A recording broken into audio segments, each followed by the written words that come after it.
मॉमेबल fertility and test tube baby centre. पालक होण्याचं स्वप्न आता होईल साकार. डॉक्टर एकता जगदीश वाबळे यांच्या मॉमेबल fertility and test tube baby centre तज्ज्ञांसोबत तुमचं स्वप्न पूर्ण करा. सुरक्षित, यशस्वी आणि विश्वासार्ह उपचार. तुमच्या आयुष्यातल्या सर्वात सुंदर प्रवासाची सुरुवात आमच्यासोबत करा, कारण आम्ही देतोय अद्ययावत तंत्रज्ञान, अनुभवी डॉक्टर आणि वैयक्तिक मार्गदर्शन. आमच्या सेवा IVF, IUI उपचार, वंध्यत्व तपासणी, अंडाणू आणि शुक्राणू गोठवणं म्हणजेच फ्रीजिंग आणि दुसऱ्या प्रयत्नासाठी सल्ला. तेव्हा आई बाबा होणं आता शक्य आहे, कारण तुमचं स्वप्न आमचं ध्येय. ठिकाण 2रा मजला, Sanjeevan hospital and research centre, Nashik Pune road, hotel Prasad समोर, संगमनेर. संपर्क 8080 215 215. नगरच्या केडगाव येथील विशाल मारुती निमसे यांनी पोलीस दलामध्ये कार्यरत असलेल्या देवीदास रामदास शेंडे यांच्या सावकारी त्रासाविरोधात रिपब्लिकन सेनेच्या माध्यमातून पोलीस उपअधीक्षकांना निवेदन देऊन न्याय देण्याची मागणी केली आहे.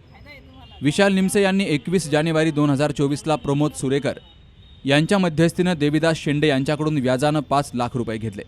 दर महिन्याला 30 ते 35 हजार रुपये असे जवळपास 9 महिने व्याज दिल्याचं निमसे यांचं म्हणणं आहे. दरम्यान व्याज देण्यासाठी विशाल निमसे यांची पत्नी वैशाली निमसे यांना 1 ऑक्टोबर 2025ला केडगावच्या भूषणनगर या ठिकाणी देवीदास शेंडे यांच्या पत्नीनं घरी बोलावून पैसे घेऊन जावे असं बोलून वैशाली निमसे यांना मारहाण केली आहे, असा आरोप केला गेला आहे. याबाबत वैशाली निमसे यांनी कोतवाली पोलीस ठाण्यामध्ये तक्रारही नोंदवली आहे.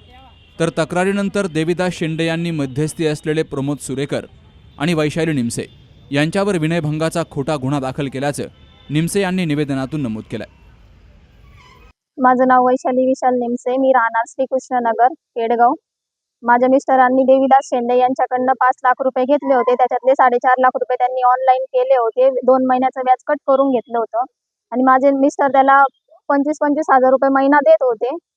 आणि देत असताना त्याला 1-2 दिवस वरती झाले का तो म्हणायचा मला याचं पॅनेटी लागली, त्याची पॅनेटी लागली. मिस्टर त्याला असे हे करून करून मिस्टरांकडनं तो 30-35 हजार रुपये घेत होता.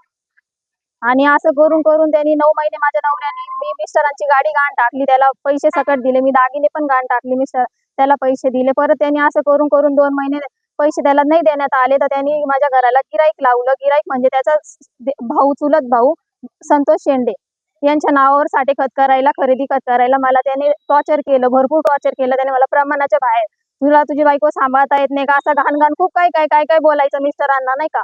मिस्टर भांडणं करायचे, त्रास द्यायचे. अशा याच्याने मी वैतागून मी सह्या दिल्या तर त्यांनी मला राहिलेले वरचे पैसे सकट दिले. माझं त्यांनी सगळं पैसे, घर घेतलं आणि पैसे घेतले.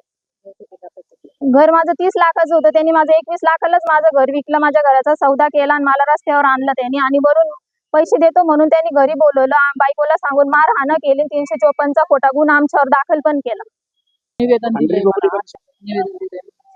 मी आता इथं SP ऑफिसला निवेदन दिलेलं आहे.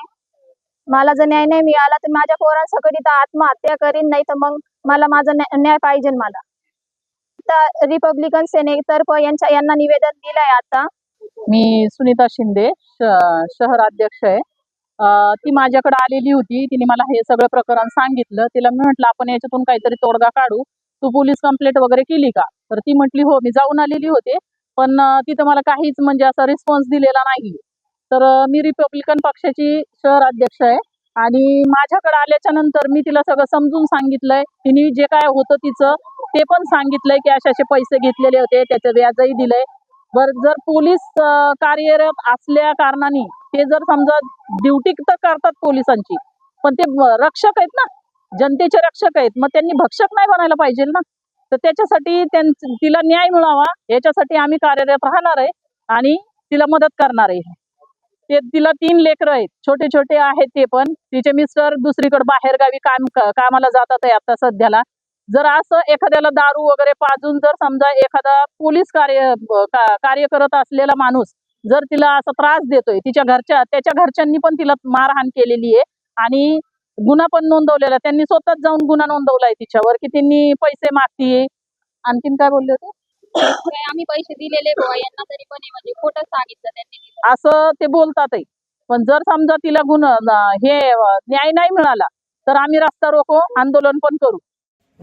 यावेळी रिपब्लिकन सेना महिला आघाडीच्या शहराध्यक्षा सुनीता शिंदे, वैशाली निमसे, विशाल निमसे, जिल्हाध्यक्ष सुनील शिंदे, महेश भोसले, संजय ताकवाले, बाळासाहेब वाघमारे, विवेक विधाते, विकास रणदिवे, निहा जावळे, बेबीताई टकले, मंगल बरकाडे यांची उपस्थिती होती. Shubham Pacharne, C news Marathi, Ahilyanagar.